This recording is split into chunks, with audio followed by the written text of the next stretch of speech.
Welcome to the African Consciousness Truth Over Lies YouTube channel. It has been a while since I've done a video like this. I've been pretty occupied, pretty busy doing other stuff, including my other channel, which is my targeted individual channel. So you guys can head over there, Nigel Nicholson, on YouTube, if you want to see how the U.S. government, its security agencies, law enforcement agencies, and the radicalized public engage in psychological warfare, covert warfare, cognitive warfare, and so forth. But this channel is to bring the truth and the light and to awaken the minds of Black people, not just here in America, but all over the diaspora in Africa. Tonight, I'm going to talk about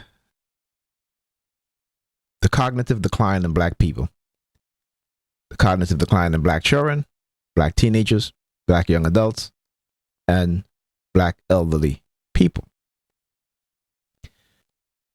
There are things that I've noticed that the Black community don't want to talk about. I don't think it's something that they're consciously aware of. Right? I think that we are conditioned to ignore certain things, particularly when it comes to our health, when it comes to our communities, when it comes to ourselves, and to focus on the things that they have conditioned us to believe will make us happy. All right? Not only that, but to condition us with menticide, the deliberate state-sanctioned act of conditioning a people with menticide, which is a detrimental psychological conditioning in their minds. All right, but we also have other issues outside of that that affects us in ways that we don't seem to talk about, like I said. And our scholars, our scientists, our doctors have talked about many things, but I think these important issue is being skipped over, and it's because we are conditioned to not talk about these things. We are conditioned to not see it and not see the gravity and the seriousness of what is taking place. Okay? So the video is called Cognitive Decline in Black People. What are the causes? All right. So I was just, doing some research on cognitive warfare, and came upon. I said, let me do a search on cognitive decline in Black people, and a couple of articles came up, but two in particular that I want to share with you guys. Okay. The first one I want to share is called MRI Scans Reveal Desperate Impact of Poverty and Other Toxic Stress on Brains of Black Children. Okay? We as Black people have been conditioned to ignore a lot of things. And it's something that I think we all need to come to an awareness, an awakening. Right? We are bombarded with technology. We're bombarded with microwave and radio wave frequency that has a direct impact in our cognitive decline. But not only that, but racism plays a big part. Environmental racism, medical racism, educational racism. These are things that we have to pay special attention to, because as you can see, every generation of Black children since the 1980s, a large number of Black children who are adults today and black children today are going through what is called cognitive decline. So this article comes from statnews.com. It's called MRI Scans Reveal Desperate Impact on Poverty and Other Toxic Stress on Brains of Black Children, on the brains of black children. Okay? Go on a sec now.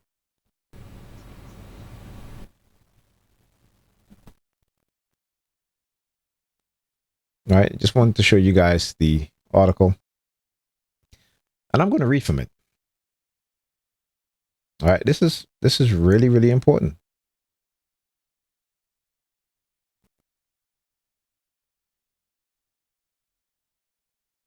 Let me move it off the screen. Okay. So this article by Usher Lee McFarlane, February 1st, 2023. Stressful experiences during early childhood, particularly economic strife, appears to act as a toxic stressor that can alter regions of the brain tied to the processing of stress and trauma.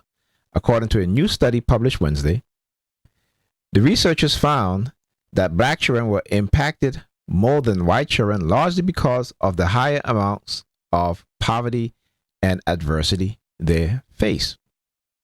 The researchers analyzed MRI scans to identify small differences in the volume of certain brain structures and said these could accumulate as children age and play a role in the later development of mental health problems.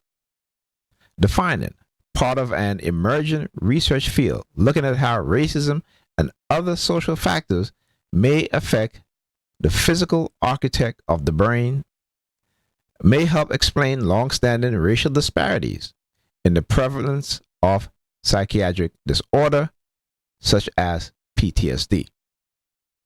Even in kids as young as 9 to 10 years old, the disparities faced by certain groups of people have a clear impact on how the brain develops in areas that can lead to trauma and stress-related disorders such as PTSD, said Nathaniel Harnett, an assistant neuroscientist at McLean Hospital and an assistant professor of psychiatry at Harvard Medical School, who was the study's senior author.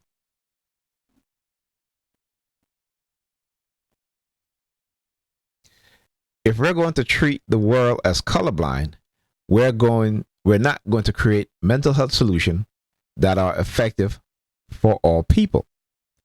As many studies, including the current one, confirm, black children in America experience more adversities than white children due to deep and historical structural inequalities. Caregivers of white children in the study were 3 times more likely to be employed and far more likely to have higher educational levels and annual income above $35,000. See, there are more, it says, this is unbelievable. It says caregiver of white children in the study were 3 times more likely to be employed and far more likely to have higher educational levels and annual income above $35,000. So imagine that, right? Higher educational level, but your annual income is only $35,000. Black children in the study were more likely to experience traumatic events, family conflict, and to live in poor and more violent neighborhoods. But tying such factors to differences in brain development, which can be subtle and hard to detect, has been difficult because of small sample sizes in many brain imaging studies, and the fact that many such studies are sorely lacking in diversity, Harnett said. And it's important that, you give your children the best possible health outcomes. Okay? whether, whatever environment you're living in is going to affect them anyway. But within the home, you need to show your children that you care. Right? I, for one, I took my son, he was like 13 or 13 years old, I believe, 14, to get an MRI done because he was complaining about headaches he was having. Okay. We tend to not take these things seriously. I understand because it's in our conditioning to just, give them ibuprofen or some Tylenol and call it a day. Right. But we have to be aware of how structural racism and environmental racism, including structural racism, affects our children and us also. The current study took advantage of a powerful adolescent brain cognitive development, or ABCD, a study established and funded by the National Institute of Health in 2015. The study, the brain and experiences of roughly 12,000 Americans, 9 and 10-year-olds, through early adulthood. The study includes survey filled out by both parents and children, as well as detailed metrics on the socioeconomic characteristics of participants' neighborhoods. While the ABCD study did not reach its goal of participant mirroring the American population, it is far more diverse than most studies of its kind. It includes nearly 1,800 black children, which allow a harness group to probe for differences between black and white children. Other racial and ethnic groups were not included in the study because of the smaller sample sizes and the complexities of studying how structural racism affects different groups, says Harnett, who added that he hopes to expand his work to additional groups, including people who are mixed race, as he is, in the near future. By analyzing brain scans, the researchers found that black children have a lower volume of gray matter, region packed with neurons that process information. In 11 of 14 brain areas examined, the field of psychiatry has a long history of searching for and attributing differences in the brains of black people to race, but such ideas have not held up under modern scrutiny.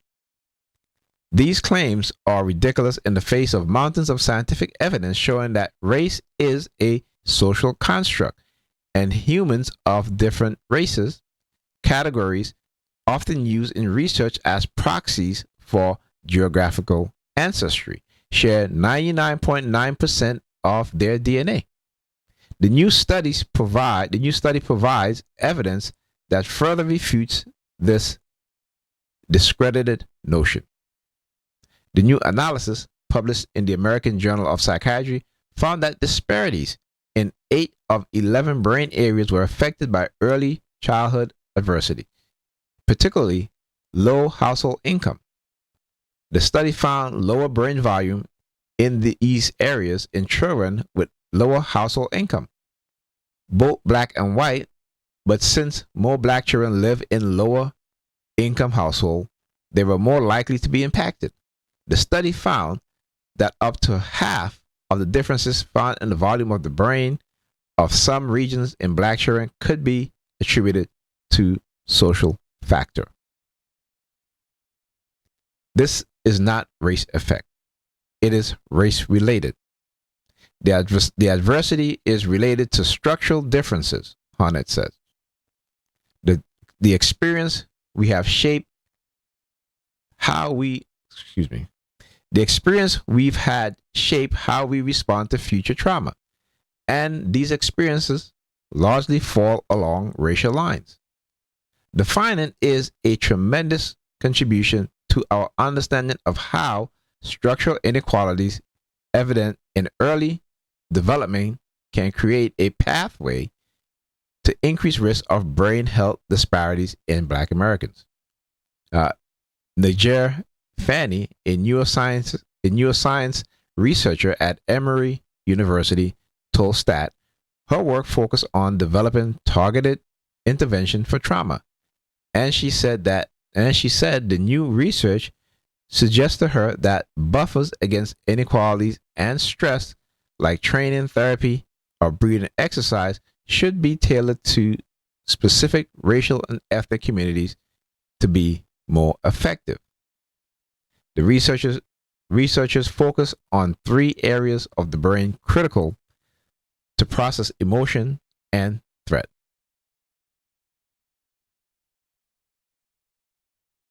The amygdala, the brain center responsible for processing fearful and threatening stimuli, the hippocampus, which plays a major role in learning and memory, and the prefrontal cortex, which regulates response to fear.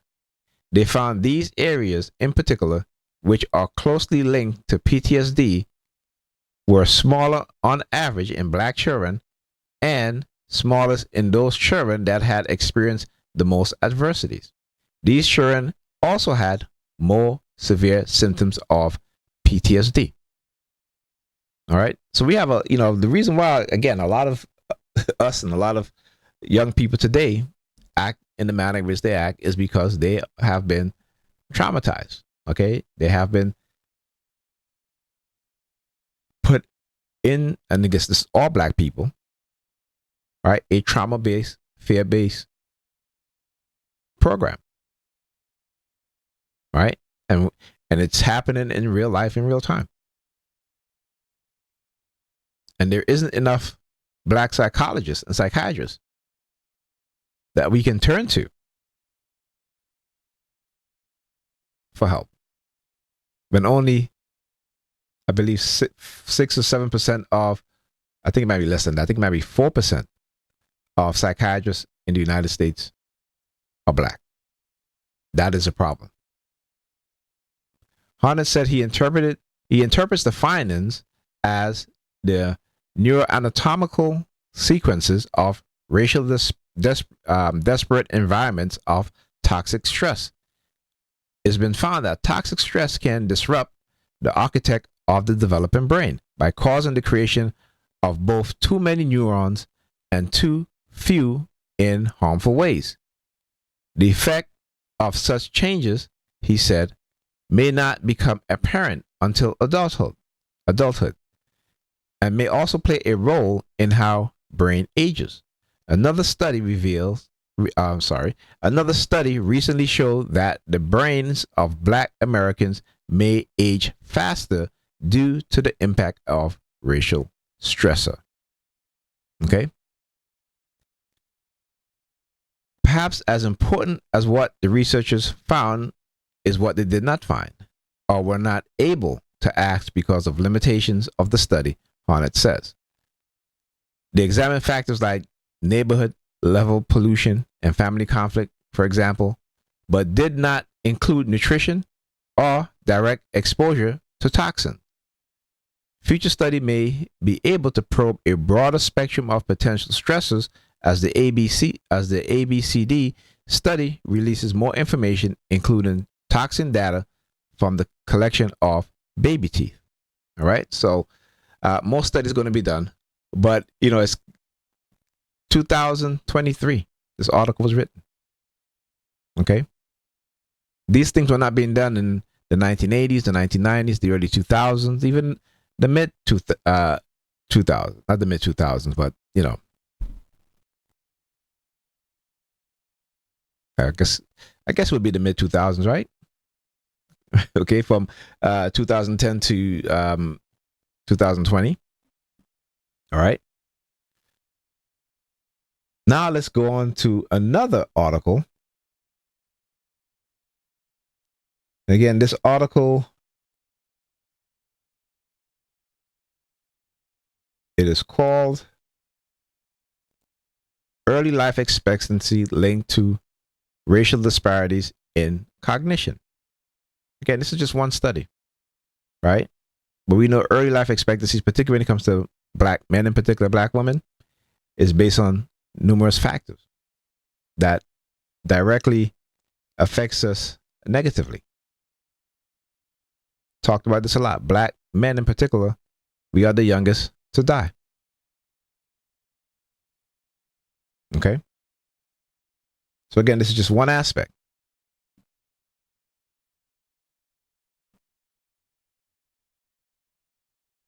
All right. So this is from the Yale School of Public Health,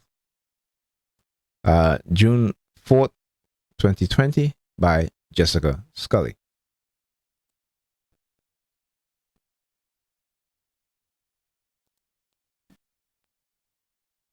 Negative early life experience, such as attending segregated school, contribute significantly to cognitive decline and cognitive disparities between older Black and white Americans, according to a new study led by researchers at the Yale School of Public Health.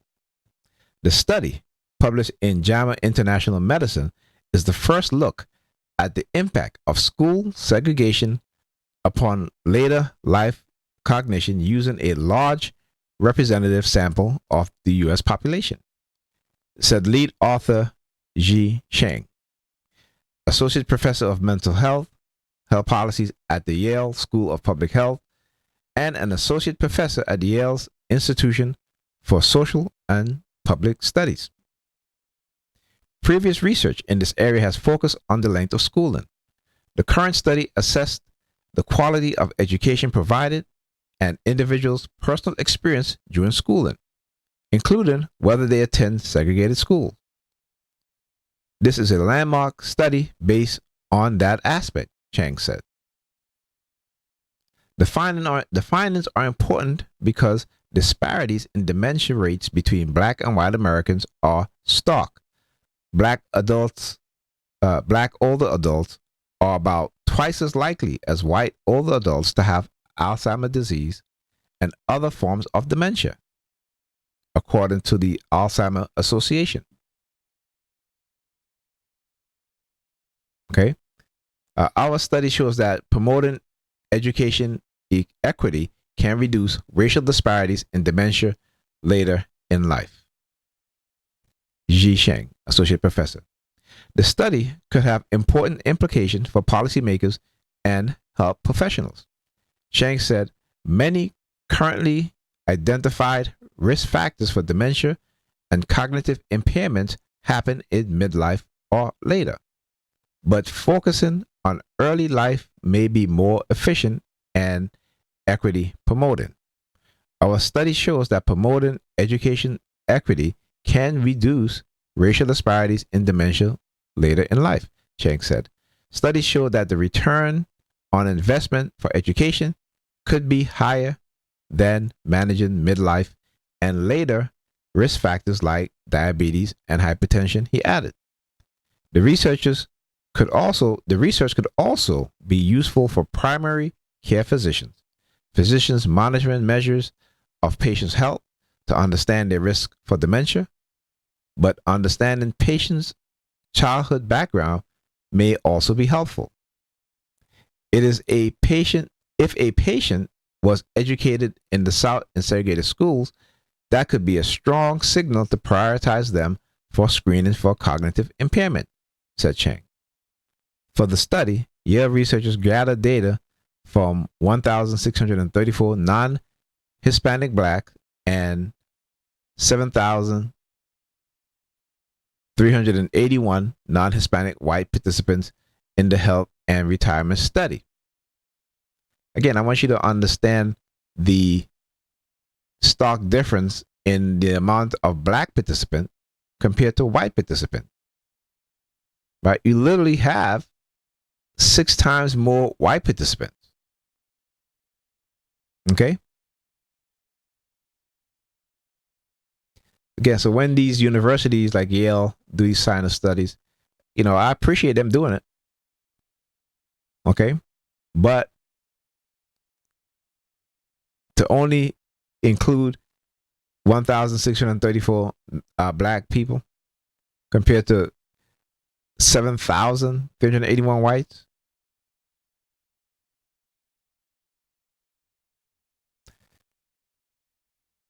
Anyway, in the health retirement study, A longitudinal study of approximately 20,000 people over the age 50 in the U.S., overseen by the University of Michigan, the researchers analyzed results from the study's core survey, which assessed cognitive function and cognitive impairment, as well as a separate life history survey when asked questions about childhood experiences, including family relationships and finance, traumatic experiences and education, information from face-to-face interviews, and genetic factors related to cognition were also included in the analysis. On a 27-point scale, Black participants scored on cognitive tests were found to be 2.3 points lower than white participant scores, 13.5 points compared to 15.8 points, respectively. Black participants were also more than twice as likely as white participants to show cognitive impairments, 33.6 compared to 16.4, respectively, according to the study. Black participants were also more likely to have had difficult life experiences in childhood, the researchers said. These challenges include having to move because of family financial difficulties, needing financial support and family members, and experiencing trauma. Black participants and their parents were found to have less education in general than white participants, according to the study.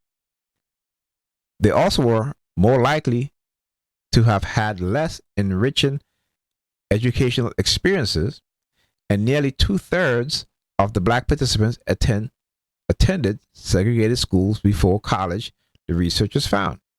The researchers used a state-of-the-art statistical model for understanding disparities between groups to evaluate how total early life experiences and specific early life experiences were associated with cognitive differences and cognitive decline amongst Black and white participants. The study found total early life experiences were associated with 61.5% of the differences in cognitive scores and 82.3% of the higher rate of cognitive impairment among Black participants. The single life experience with the largest effect was being in segregated schools until college, especially during the primary school period. Segregated schooling prior to college was associated with 28.8% of the differences in cognitive scores and 39.7% of the difference in cognitive decline, according to the study.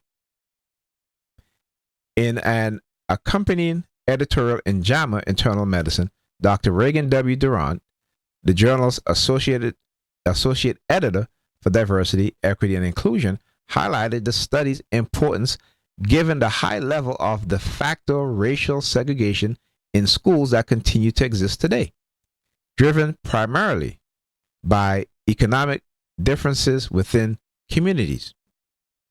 Although state-sponsored school segregation was legally eliminated from the U.S. Supreme Court's 1954 Brown versus Board of Education decision, and the decades of tireless effort to integrate schools, the effect of early life school segregation are still relevant in our assessment of education and its modern day and future effect on health outcome, Durant wrote. Okay. Zoya Lin, a PhD candidate at the YSPH Department of Public Policy Management, is the study's lead author. Other authors was Justin Yee, a PhD student with the Yale Department of Economics, Heather Alori, professor of geriatrics at the Yale School of Medicine, professor of biostatistics at YSPH, and leader of the Data Management and Statistics Core at Yale's Alzheimer's Disease Research Center, and Dr. Thomas M. Gill, Humana Foundation Professor of Medicine, Geriatric at the School of Medicine, at the Yale School of Medicine, and the epidemiology, a chronic disease, and of investigative medicine, and director of the Yale program on aging. All right. So I've just shown you two studies. One that includes Black children, and the other includes Black adults, elderly Black adults.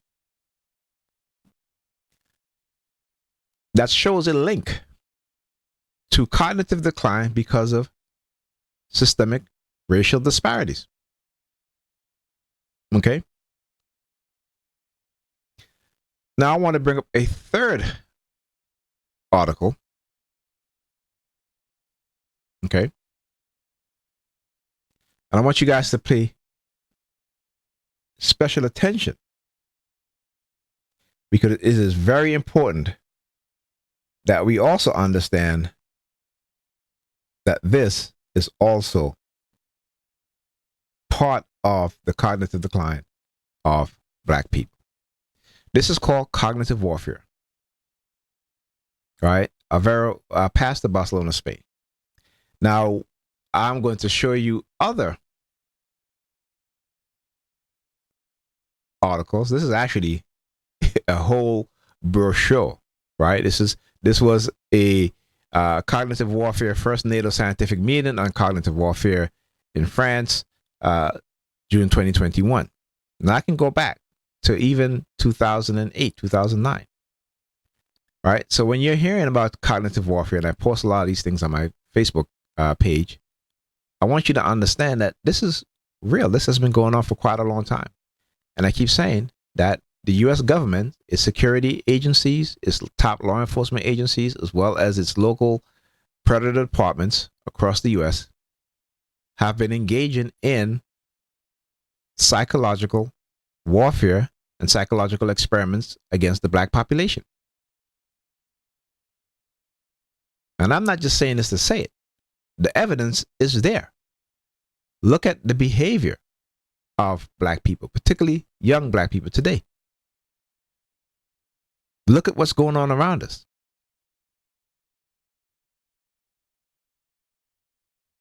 Okay?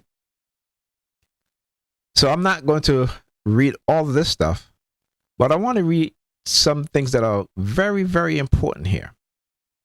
Okay? I'm going to start with the mechanics of the mental health.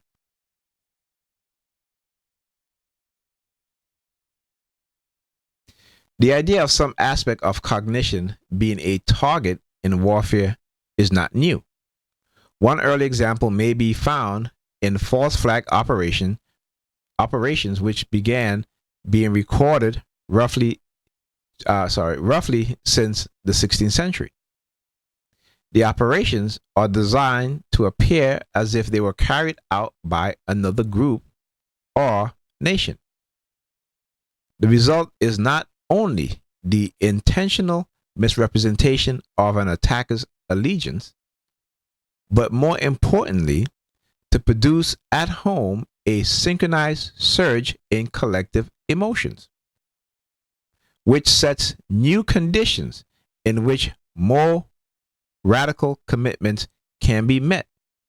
Example, riskier operations, more extensive war efforts. In its modern use, this type of operation can be found both in the kinetic and cyber domain.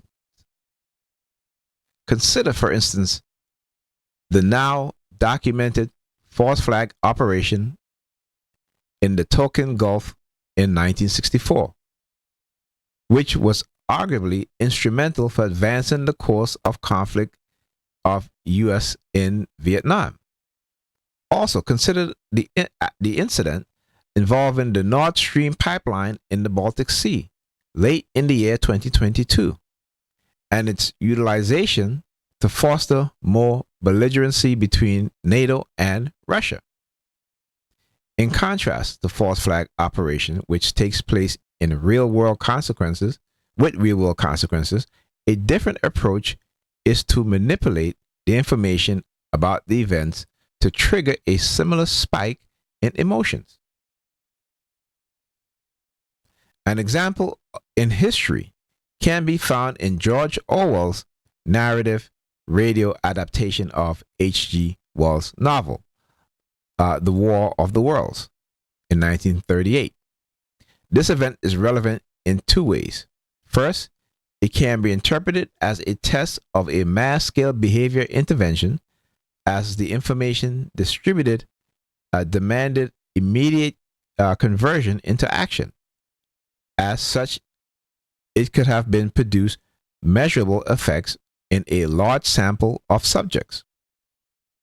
Although reports of panic were somewhat overstated by media, this event did serve as proof that a carefully crafted, plausible story delivered in the absence of points of reference can convince a part of the audience, who in turn will enact corresponding behavior that otherwise would be undesirable.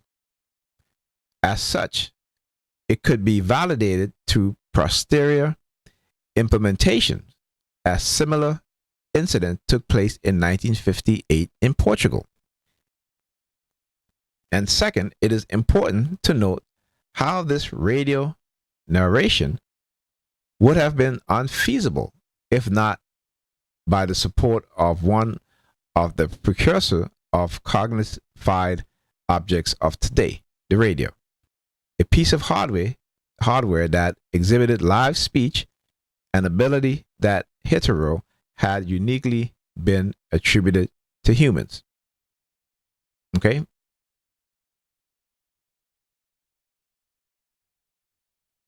After the attack that took place nearly 2,000 miles from continental America in Pearl Harbor in 1941,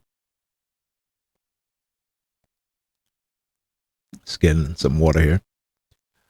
The public opinion in the U.S. seemed to lean towards taking part in World War II, and troops were sent to the European battlefield. Arguably, without Pearl Harbor, U.S. public opinion would have been less supportive of entering the war. The participation of the U.S. in World War II played a major role in the funding of scientific technological development and its research objective. Between 1946 and 1953, the Macy Foundation in New York sponsored a series of conferences that united many disciplines under the cybernetic program: engineering, physics, biology, psychology, neuroscience. These conferences constitute a landmark, as they were the first to develop a cohesive theory of systems that approached humans as well as social processing from a strict machine perspective. Feedback was the main concept that differentiated cybernetics from other mechanistic explanations. Feedback is defined as the circular linking of causally connected elements in a system, making these systems non-linear. Thus, cybernetics was born out of the marriage of military research and the attempts to express neural mechanism of psychological phenomena in mathematical language. Other scientific fields, such as study of complex and adaptive systems, computing, and network technologies, receive major funding, research, direction, and testing opportunities during the war effort, and remained so intertwined throughout the 20th century, using a common mechanistic understanding of brain and behavior. These research areas aim to address two parallel processes related to the mental.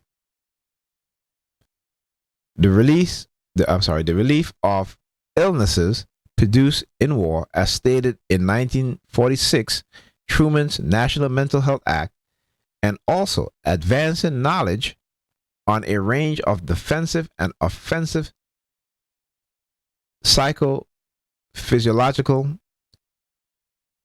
applications broadly characterized as brainwashing.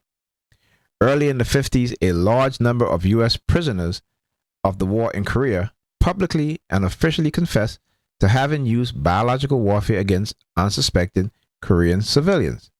For the scientific establishment of the U.S. and its allies, these confessions were induced by brainwashing, allegedly developed by communist states to turn prisoners of war into compliant automatons.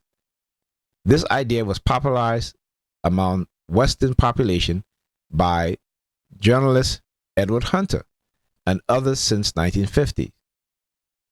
But the notion of a human brain as an electrical machine open for expert manipulation was much older. Again, like I'll say this, these things are not new. They are so far advanced, and they lie to us to make us believe that they're not. When I say they, I'm talking about the CIA, DARPA, Department of Defense. Okay, and they have waged war on the black population and black people for decades. One relevant, and let me just say this, and even when black people join the army and go fight and die, come back injured, they still have to fight this war at home by the very same people that send them overseas to fight in their wars. One relevant milestone in the development of the neural and behavioral science had been achieved nearly 100 years before at Petit Sepery Hospital in France. The hospital context allowed neurologist Jean-Martin Cachot,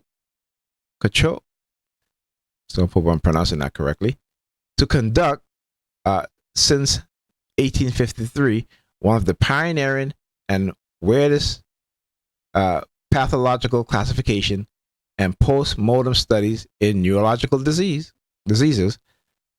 from an observational science. Neurology gradually developed into a systematic way of approaching the nervous system and possible intervention in psychiatric disease.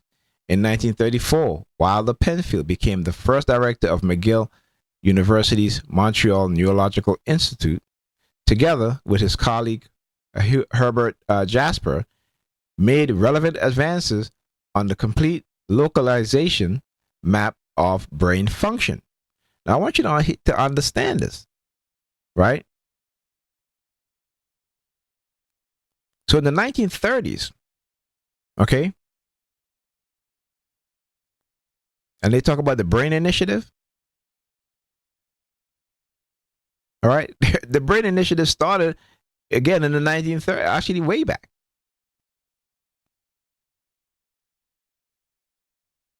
All right, so they keep lying to us.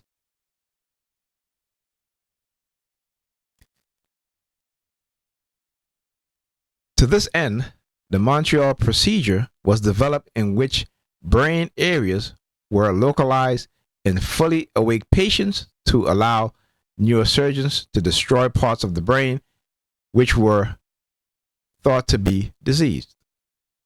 Originally aimed at placating untreatable psychiatric and neurological cases, part of these techniques were still employed today during resective surgeries, in which electrical stimulation allows the delineation of healthy brain. Another milestone was achieved in the Allen Memorial Institute, where Ewan Cameron was director since 1943.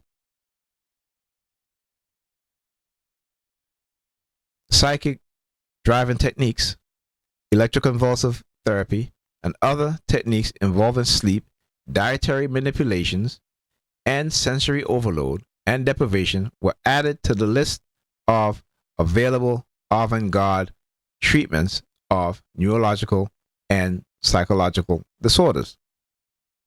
The function of these stressors is, in fact, to decrease the efficacy of cognitive functioning and reach a helplessness state that allows scientists to overwrite disease behaviors and write brand new ones.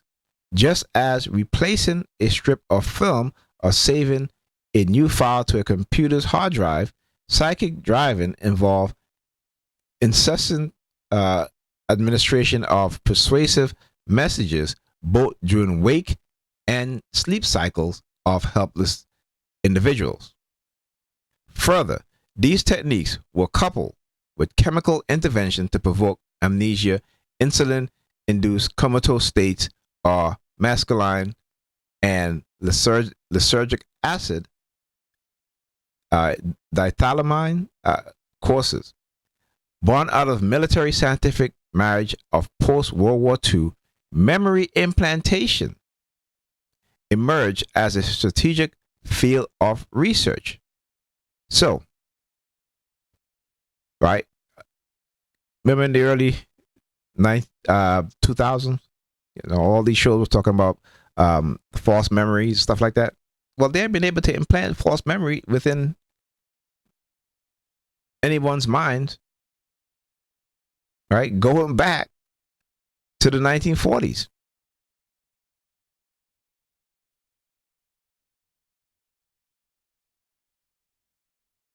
Right? I mean, anyhow, autobiographical memory was acknowledged as potent source of modified behavior with the potential to shape the nature of thinking and acting from a political military perspective. Successful memory implantation would mean the creation of fully committed, controllable human agents. The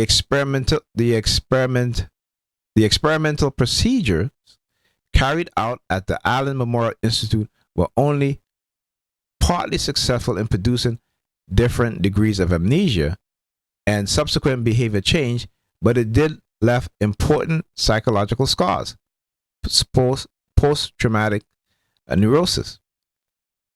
In some cases, reducing patients to an almost vegetable state from which they had to relearn their world. Nevertheless, these psychophysiological methods were further advanced and packaged in a U.S. Central Intelligence Office CIA document titled KUBOC, Counterintelligence Interrogation Guides, which was provisioned to agent. Let me read that again. Which was provisioned to agents worldwide at least since 1963. In Northern Ireland, depth interrogation method was an euphemism for the practical use of psychophysiological method on detainees. In these cases, the indiscriminate way that the technique were incorporated by governments and security forces suggests that any particular effective scientific knowledge available may be used against any subject of interest, irrespective of the ethical implication of such practices. All right, so just give you a little history here. All right, so now I'm gonna skip past some of these things because I want to talk about cognitive warfare. Okay, and it's important that we understand that this has been waged on us for decades now. All right, preparing the battlefield. The first invasion of Iraq had been noted by academics in strategic studies as the last Clausewitzian war to be fought. Since the trend in global warfare towards hybridization, and asymmetric highlights the looming uh, obsolescence of strategy in its classical sense. The term low intensity conflict was defined in the U.S. Army Field Manual 100-20 from 1990 as confrontation of political military types waged by a combination of political, economics, informational, and military instruments. A similar perspective into these hybrid means on warfare was outlined in the book Unrestricted Warfare, published in 1999 by the Chinese Armed Forces. Instrument of war would be combined with economical and informational measures. Thus, the enemy would not comprise of armed forces exclusively, but the entire population of all involved parties.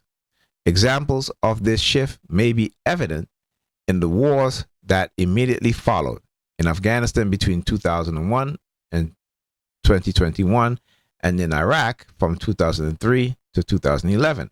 In both cases, war action was coupled with worldwide coherent informational campaigns during the preparation and the execution of operations. The key emotive element this time were, respectively, retaliation for the September 11 of 2001 catastrophe in the U.S. and the alleged threat of weapons of mass destruction. During this period, information operation in the home front became a central feature in U.S. warfare, and the notion of perceptive management was identified in military and political discourse. Perception management has been defined as the set of actions taken to influence perceptions and behavior. More precisely, this would imply the deployment of an intervention environment that aims to manage all precepts obtained by a population from the external world. In it, carefully crafted stimuli would provide clues for spontaneous individual and collective meaning making. However, all varieties of output would be entirely predictable. Embracing these strategic objectives, the domain of CW, which is cognitive warfare, was developed since 2013 by the Innovation Hub of NATO in collaboration with the École Nationale Supreme Church. It's French. I'm not going to butcher it. In France, by 2018, the notion of cognitive warfare was defined by the coupling of the sciences of behavior together with the science of computing and network control and communication. In addition to the 5 existing domains, land, sea, air, cyber, and space, cognitive warfare would emerge as the 6th domain of warfare, referring to the means and action of a group of influence used to manipulate the spontaneous mechanism of cognition of an enemy. Consider this. The neuroethicist James Diagano, professor in the neurology department of Georgetown University at Washington, has described the brain as the battlefield of the 21st century and formulated the hypothesis of a weaponization of neuroscience. Yeah, well, they weaponize everything. Wet war as target, cognitive objects, hardware and software objects simulating some level of cognitive function are certainly a key part of the cognitive battle space. This section, however, is focused on human cognition. All right, and this is the part which you pay special attention to. The wetware as target of a variety of methods derived from advances in the empirical sciences of brain and behavior. The stated objective is to disrupt or manipulate cognitive process that governs spontaneous representations of real world. The knowledge of several areas of research on brain and behavior can be used to meet these ends in targets across cultures. For instance, the result from psychological research on sensory deprivation and sensory overload, stress, and trauma have been practically implemented in interrogation techniques since the 1960s. Scientific research on meaning making, memory, and specifically false memory, as well as knowledge on decision making processes, hypnotic suggestions, and bias exploitation have also been found as active elements in cognitive warfare. Also, from empirical research on brain computer collaboration, the applied use of habit formation, engagement, training, and learning with computer systems. So, the big push on AI, again, AI is nothing new. They've been working on this AI for decades now. Use the U.S. military. Remember, these things are done trickle down into the science sector, the private science sector, to give them an advantage over the overseas counterparts.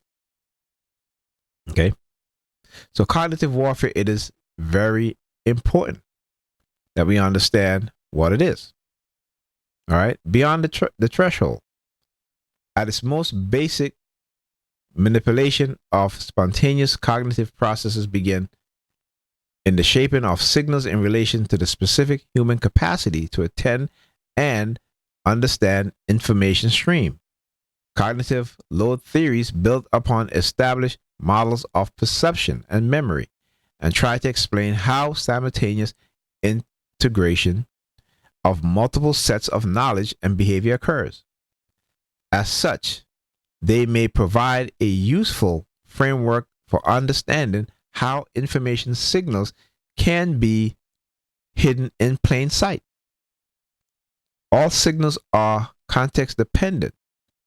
Considering the band and sample rate proposed by cognitive load theories, a given target signal could buried among layers of extraneous signals, therefore expensive to discriminate and decode by humans. In this line, the role of computer systems and network technologies in operating in spatio-temporal scales beyond human perception capacity seems relevant.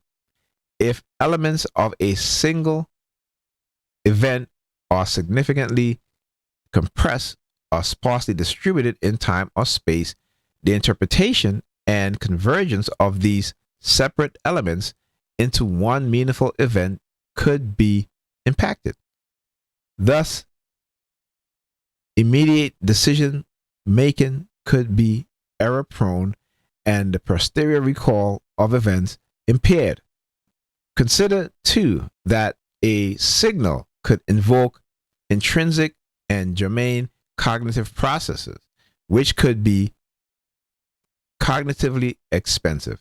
Therefore, these demanding processes would inhibit the allocation of sufficient cognitive resource by processing the new incoming information.